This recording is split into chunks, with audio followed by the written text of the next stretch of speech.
কুষ্টিয়ার ফসলি জমির মাঠ সর্বত্রই এখন হলুদের সমারোহ।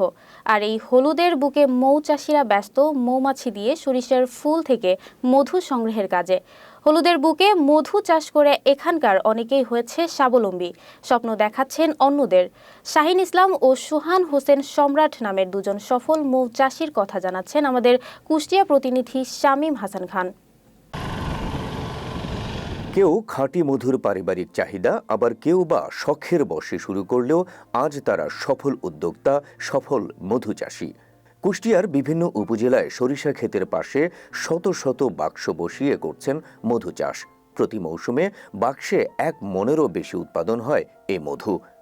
খরচ কম হওয়ায় এলাকার বেকার যুবকেরা ঝুঁকছে এই পেশায়, বাড়ছে কর্মসংস্থান।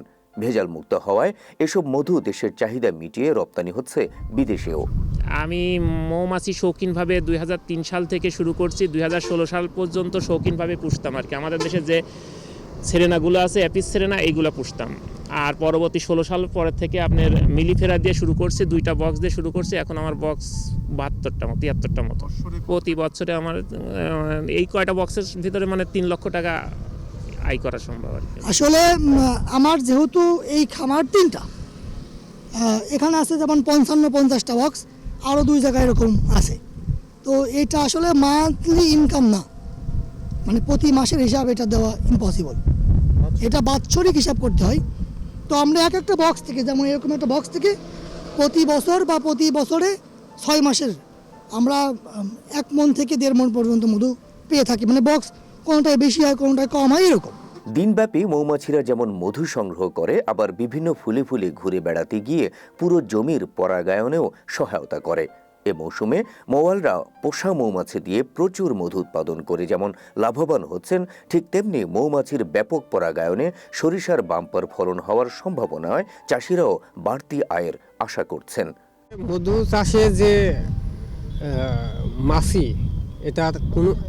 এটা কোনো ফলনে কমায় না, বুঝছেন। এটা হচ্ছে মধু আরও উৎপাদন বাড়ায়, ফুলের যে পরাগায়ন ঘটায়, তাতে সরিষার উৎপাদনটা বাড়ে, কৃষকের লাভ হয়, প্লাস একটা ভালো মধু পাওয়া যায়। একটা পুরুষ ফুল, একটা মহিলা ফুল, এই ফুলের থেকে ওই ফুলের যে পরাগায়নটা ঘটায়, এইটার কারণে সরিষার হচ্ছে উৎপাদন বাড়ে।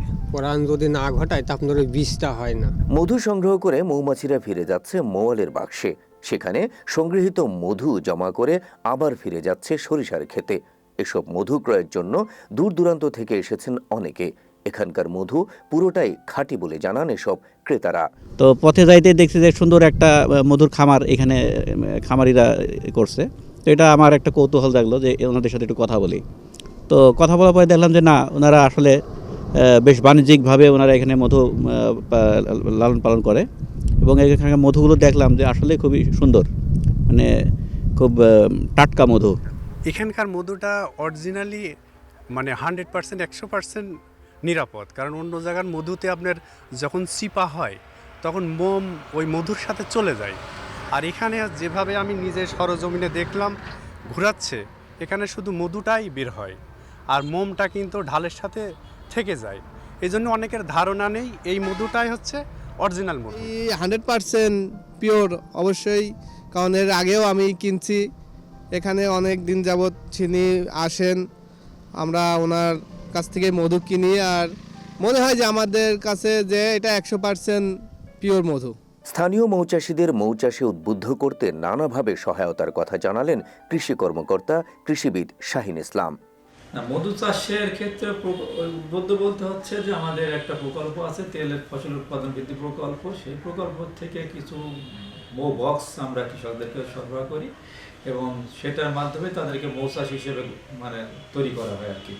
নতুন কৃষকদেরকে অবশ্যই আমরা মৌচাষে উদ্বুদ্ধ করছি, যাতে তারা আরও বেশি বেশি করে মৌচাক স্থাপন করে, এবং এই একদিকে যেমন তাদের মধু উৎপাদন হবে, অন্যদিকে তারা আমাদের ফসল সরিষার উৎপাদনটা বৃদ্ধি, শুধু সরিষা না, আমাদের এই জাতীয় যত ফসল সব ফসল উৎপাদন বৃদ্ধি করে।